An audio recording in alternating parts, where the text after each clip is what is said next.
Vous avez perdu le contrôle de votre vie, mais vous ne vous en rendez pas compte. Chaque jour, vous répétez la même routine, mais elle vous consume lentement. Chaque jour, sans vous en rendre compte, elle vous entraîne de plus en plus loin. Ces habitudes vous tuent à petit feu. Le temps s'écoule sous vos yeux, vous pourrissant intérieurement à petits pas. Malheureusement, la plupart des gens ne s'en rendent même pas compte. À l'extérieur, tout semble normal. Mais à l'intérieur, il y a un vide, un manque. Il est temps de se réveiller. Le changement ne peut pas attendre un instant pour commencer. Si vous n'arrêtez pas ces habitudes, un jour, vous regarderez en arrière et il ne restera plus rien. Commençons. Procrastination constante. Vous remettez constamment au lendemain. Vous remettez au lendemain ce que vous devez faire aujourd'hui. Chaque fois que vous le faites, vous dites « Je ne suis pas prêt, ce n'est pas le bon moment. Laissons venir le moment parfait. » J'ai une mauvaise nouvelle pour vous. Ce moment parfait n'arrivera jamais et vous ne serez jamais prêt. La vie ne vous attend pas. Le temps n'a que faire de vos jérémiades, de vos inquiétudes, de votre indécision. Le monde continue de tourner pendant que vous restez immobile. Le plus triste, c'est que vous le savez aussi. Mais vous n'agissez toujours pas. Parce que vous avez peur. Peur de faire des erreurs. Vous avez peur de vous regarder en face. C'est pourquoi vous préférez la planification à l'action. C'est pourquoi il est plus facile de s'asseoir sur le canapé et de rêver que de se lever et de produire. Vous vous trompez vous-même. Vous dites « je planifie », vous dites « je prépare », mais en réalité, vous êtes paresseux. Vous manquez de courage. Vous n'êtes pas prêt à prendre vos responsabilités. La procrastination est le jeu d'un esprit qui pourrit dans sa zone de confort. Elle vous permet de vous sentir en sécurité pendant un certain temps, mais ensuite, elle vous consume. Elle tue d'abord vos rêves, puis votre discipline, puis votre caractère, et enfin, votre âme. Chaque jour qui passe fait de vous une personne plus stagnante, faible et indécise. Un matin, vous vous réveillez et vous réalisez que vous n'avez plus de raison d'être. Comme l'a dit Marc Aurèle, vous êtes dans une course contre la montre. Vous ne pouvez pas gagner cette course en restant immobile. Chaque jour où vous n'agissez pas, vous renoncez un peu plus à vous-même. Tout ce que vous ne faites pas aujourd'hui sera votre fardeau demain. Et ce fardeau finira par vous abattre. Prenez-en conscience. Il ne faut pas attendre un sentiment. Vous n'attendez pas l'inspiration. Vous vous levez et vous agissez, car l'action vient, le sentiment suit. Sinon, vous passerez toute votre vie à vous préparer et vous ne monterez jamais sur scène. Il n'y a pas de répétition dans la vie. Il n'y a qu'une seule scène, et vous attendez toujours derrière le rideau. Cet évitement, cette dérobade, cette attente vous détruisent. Quand allez-vous agir? Cette vidéo devrait vous secouer. Que ces mots soient cette gifle. Assez, c'est assez.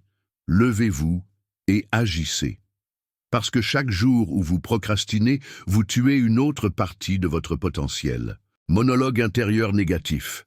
Vous rendez-vous compte que votre discours intérieur vous détruit? Vous n'avez pas besoin de quelqu'un d'extérieur pour vous abattre. Vous vous dites déjà des centaines de fois par jour « Je ne suis pas à la hauteur, je ne peux pas le faire. De toute façon, personne ne me prendra au sérieux. » Personne n'entend cette voix, mais elle guide toutes vos décisions. Cette petite voix sombre et empoisonnée, c'est le plus grand ennemi en vous. Pensez-y, c'est votre propre cerveau qui vous sabote.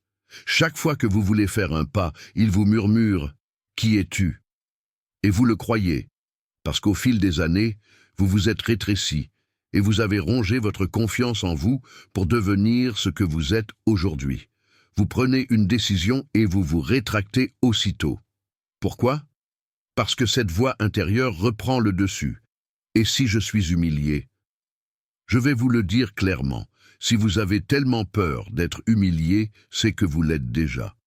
Les stoïciens disent que ce ne sont pas les événements qui vous ruinent, mais la façon dont vous réagissez à ces événements. Ainsi, ce n'est pas l'échec qui vous abat, mais les mensonges que vous vous racontez à propos de cet échec. Si votre voix intérieure vous guide, vous la laissez tenir le volant, et elle vous fera déraper à chaque fois. Vous devez le comprendre maintenant, cette voix intérieure est un écho qui répète les souvenirs brisés du passé. Elle n'est pas réelle. Vous n'êtes pas cette voix. Et vous n'êtes pas obligé de l'écouter. Vous devez simplement apprendre à la faire taire. Resteriez-vous ami avec quelqu'un qui jure? Non, je ne le ferai pas. Mais vous avez cette voix intérieure dans votre tête depuis des années.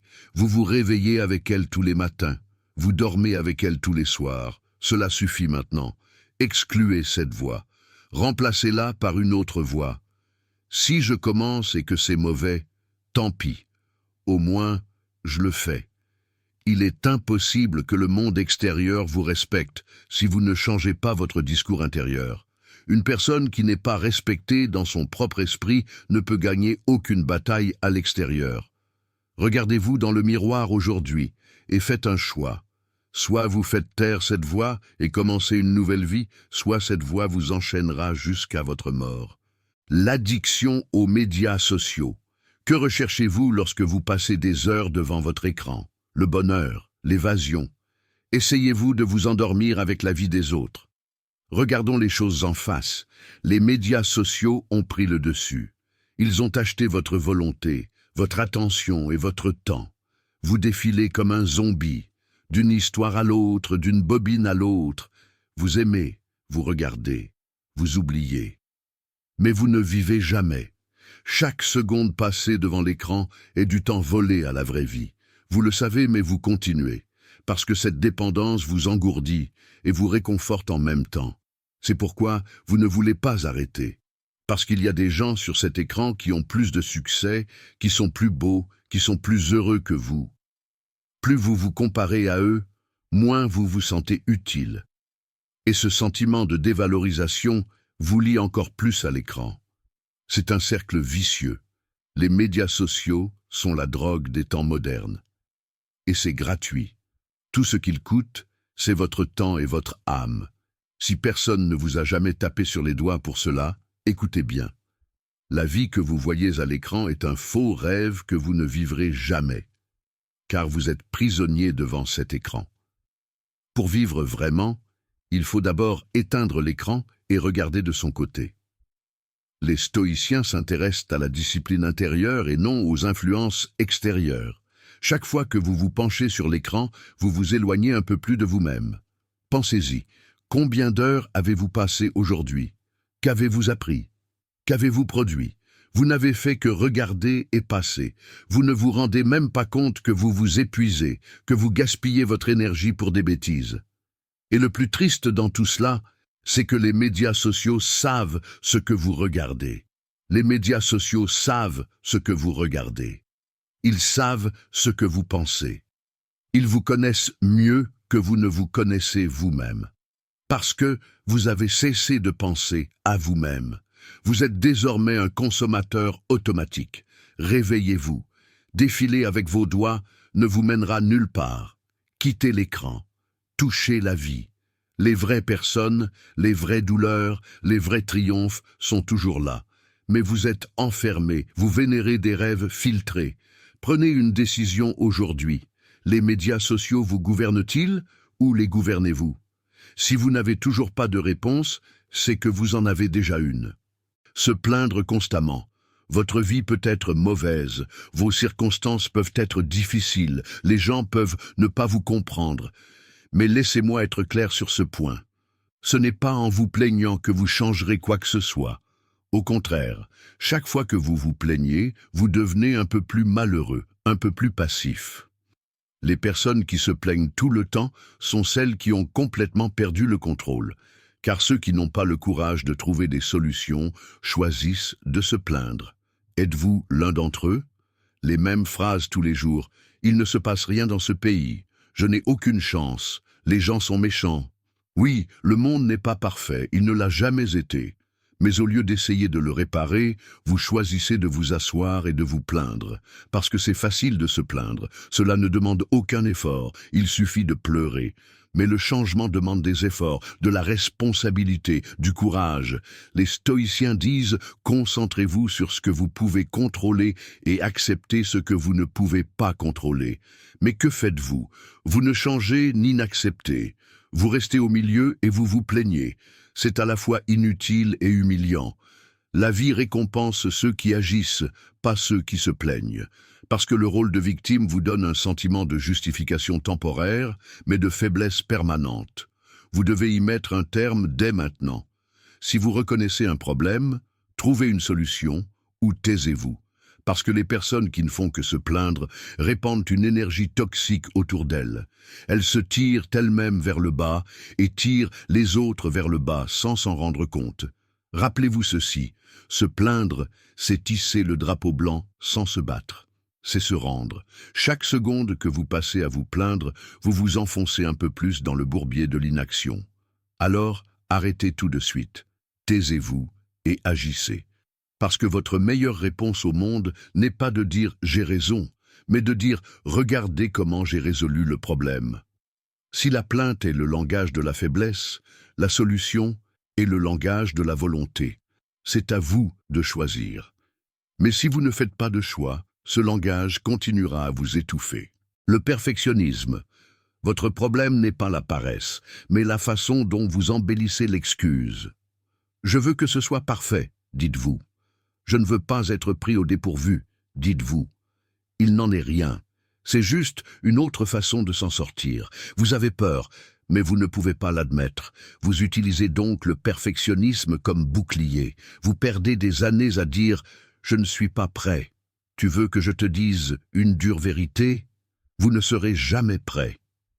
Rien ne sera jamais parfait. Parce que la vie n'est pas une question de perfection, c'est une question d'action. Si vous ne commencez pas, vous ne pouvez pas gagner. Commencez de manière imparfaite, corrigez en cours de route. Pendant que vous attendez, votre courage fond, votre confiance en vous se tarit, votre capacité à agir s'atrophie. Voilà où vous en êtes aujourd'hui. Vous avez tout perfectionné dans votre tête, mais il n'y a rien dehors. Pas de projet, pas de production, pas d'étape, juste des pensées, des rêves, l'histoire d'un jour. Connaissez-vous l'idée stoïcienne? Si vous avez le contrôle, faites-le maintenant. N'attendez pas, parce que le temps ne négociera pas avec vous. Le perfectionnisme est en réalité une peur alimentée par l'arrogance. Vous tremblez intérieurement. Et si on me critique? Et si je suis gêné? Parce que vous vous croyez plus grand que vous ne l'êtes. C'est pourquoi vous ne pouvez pas supporter la moindre erreur. Or, la vraie grandeur est celle de ceux qui savent faire face à leurs erreurs et aller de l'avant.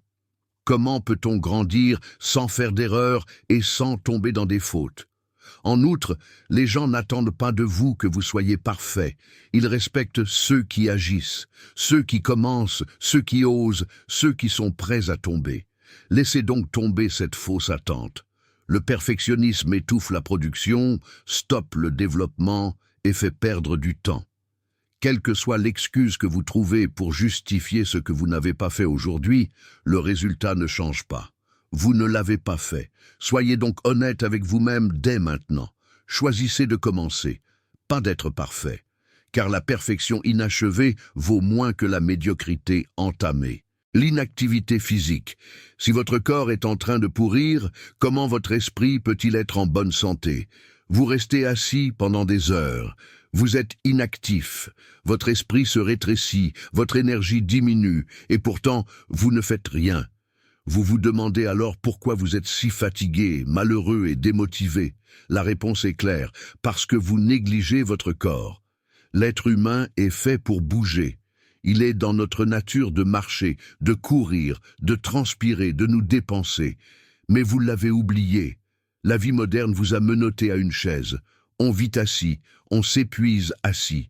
Vous vous réveillez le matin, vous êtes assis. Vous allez au travail, vous êtes assis. Vous rentrez à la maison, vous vous asseyez devant l'écran, vous vous asseyez à nouveau. Qu'est-ce que c'est? Est-ce cela la vie? C'est une forme de décadence. Une décomposition silencieuse, lente, mais sûre. Observez-vous. Votre respiration est courte, vos muscles sont faibles, votre posture est mauvaise. Il existe une corrélation directe entre votre humeur et votre corps. Si vous revitalisez votre corps, votre esprit commencera à se rétablir. Les stoïciens eux-mêmes marchaient et travaillaient tous les matins pour discipliner leur corps et augmenter leur endurance. Ils savaient qu'un esprit fort vit dans un corps fort. Aujourd'hui encore, les gens pensent que l'exercice est un luxe. Vous dites que vous n'avez pas le temps, mais vous avez le temps de surfer sur les médias sociaux pendant 3 heures. Regardons les choses en face, ce n'est pas une question de temps, c'est une question de priorité. Vous ne donnez pas la priorité à votre corps, et vous vous sentez alors spirituellement vidé. Les deux ne font qu'un. L'inactivité n'affaiblit pas seulement vos muscles, elle affaiblit aussi votre caractère. Elle affaiblit votre force, votre posture, votre volonté. Et un jour, vous ne pourrez plus vous lever de votre chaise. C'est clair. Alors, levez-vous. Marchez. Courez. Soulevez des poids. Transpirez. Bougez votre corps pour que votre esprit se réveille. Parce que la façon de raviver votre âme est de réveiller votre corps. N'oubliez pas que ce qui ne bouge pas pourrit. Le corps qui ne bouge pas aujourd'hui devient un esprit grabataire demain. Ne vous infligez pas cela. La recherche constante de l'approbation. Chercher constamment l'approbation des autres est un signe de faiblesse de caractère. Attendre que quelqu'un vous dise « tu as bien fait », c'est chercher à l'extérieur le vide qui est en vous. Réfléchissez. Votre bonheur dépend-il des paroles des autres? Quand ferez-vous vos propres choix? La recherche constante d'approbation est en fait la peur elle-même. Vous liez votre vie à l'approbation des autres. Est-ce que je fais bien les choses? Comment vont-ils me voir? Que se passera-t-il si je fais mal les choses? Et cela ne vous libérera jamais. Cela ne fait que vous rendre plus dépendant à chaque étape. C'est en fait une sorte d'esclavage. Comment pouvez-vous trouver votre force intérieure si vous êtes emprisonné par les opinions et les approbations des autres? Vous ne le pourrez jamais. Lorsque vous dépendez des autres, vous ne pouvez pas penser librement. Vos moindres gestes, vos moindres décisions ont besoin de l'approbation de quelqu'un, et cela vous rend faible. La véritable force réside dans la capacité à agir sans approbation. Vous n'avez pas besoin de l'approbation des autres pour suivre votre propre voie.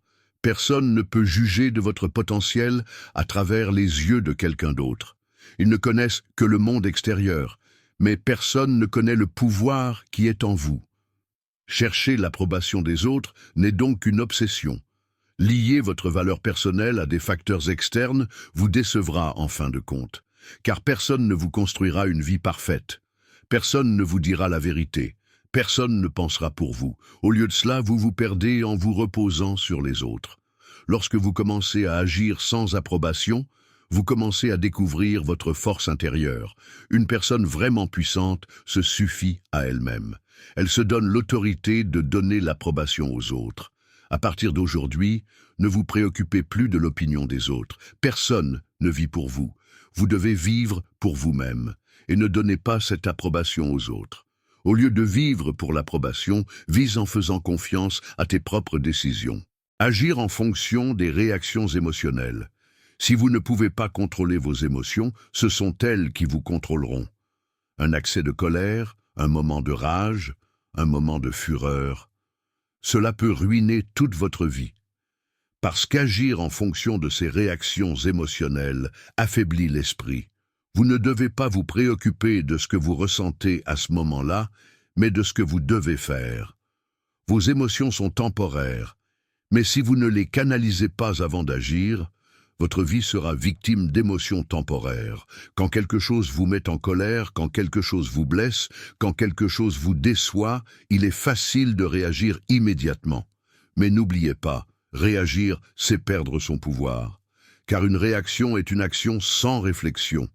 Et tout ce qui est fait sans réfléchir finit par vous affaiblir. Les gens savent comment vous mettre en colère, comment vous déclencher. Ne les laissez donc pas vous déclencher. Si vous ne contrôlez pas ce qui se passe dans votre esprit, vos émotions vous entraîneront dans toutes les directions. Gérer vos émotions vous libère. Car si vous pensez que vous devez faire ce que vous ressentez à ce moment-là, la vie vous manipulera. Se perdre soi-même vous met toujours dans une mauvaise situation. La colère, la peur, la tristesse. Ce ne sont que des sentiments, pas la réalité. Ce qui est réel, c'est la façon dont vous réagissez à ces sentiments. Au lieu de vous battre avec votre esprit, vous devriez apprendre à contrôler vos émotions. Les stoïciens savent que les émotions sont toujours éphémères. Et ils préfèrent toujours séparer leurs pensées de leurs sentiments, car les émotions sont momentanées et temporaires, mais l'inaction, une mauvaise réaction, peut vous piéger pendant des années. Quelle que soit l'émotion que vous ressentez, prenez du recul avant d'agir. Réfléchissez, trouvez ce qui est juste et agissez. Le véritable pouvoir consiste à ne pas laisser les émotions vous contrôler. Agir en fonction des réactions émotionnelles vous affaiblit. Agir en fonction de la pensée vous renforce. Faites un pas aujourd'hui. Ne soyez pas esclave de vos émotions. Maîtrisez-les. Vivre constamment dans le passé. Le passé ne fait que vous laisser derrière vous.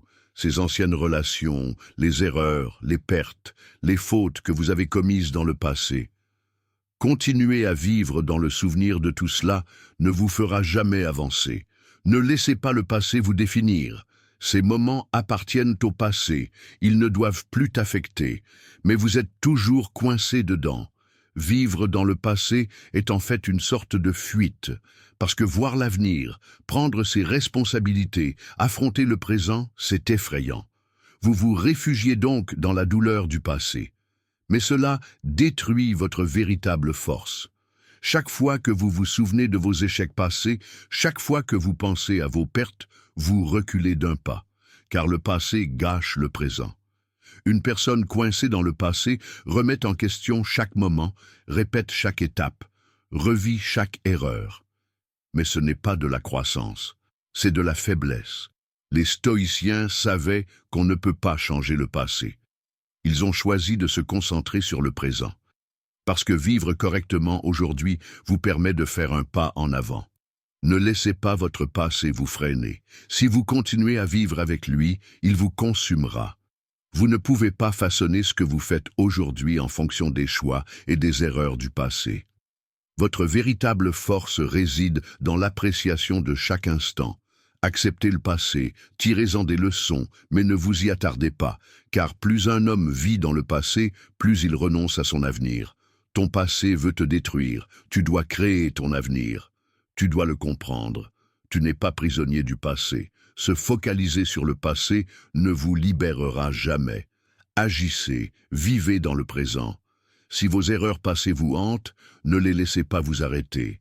Aujourd'hui, vous êtes l'auteur de votre propre histoire. Ce que vous avez vécu hier n'a rien à voir avec ce que vous faites aujourd'hui. Le passé ne peut que vous donner des leçons. Il ne peut pas vous façonner. Évitez la responsabilité. Prendre ses responsabilités est difficile, n'est-ce pas? Parce que cela demande un vrai changement, un vrai effort. La solution de facilité consiste à rejeter la faute sur les autres, à pointer le doigt vers l'extérieur. Mais où cela mène-t-il? Nulle part. Prendre ses responsabilités est le seul moyen de prendre sa vie en main. Lorsque les choses vont mal, vous ne pouvez pas contrôler votre vie en rejetant toujours la faute sur les autres, en cherchant toujours la cause à l'extérieur. Ne pas prendre ses responsabilités est en fait la plus grande forme de fuite. Ce n'est pas ma faute, je n'ai rien fait, ils ne me comprennent pas. Vous entrez dans un cercle vicieux qui tourne en rond. Mais il faut comprendre une chose, les autres sont peut-être coupables, mais cela ne change pas votre vie. C'est à toi seul de décider ce que tu dois faire. Et si tu n'as pas le courage, tu éviteras la responsabilité en regardant toujours à l'extérieur. Le vrai succès vient de la prise de responsabilité. Vous êtes responsable de tout dans votre vie. S'il manque quelque chose, vous avez le pouvoir de le combler. Si quelque chose ne fonctionne pas, c'est vous qui pouvez y remédier. Mettre toujours le fardeau sur les autres, c'est fuir son propre pouvoir.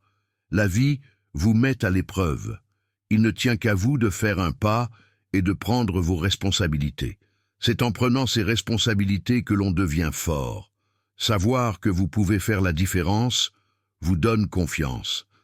Mais renvoyer constamment la balle aux autres et ne rien faire vous rend faible, impuissant et vaincu. Posez-vous la question suivante. Quand ai-je commencé à prendre mes responsabilités? Quand ai-je commencé à prendre la responsabilité de ma propre vie? Lorsqu'une personne évite de prendre ses responsabilités, sa vie s'écroule.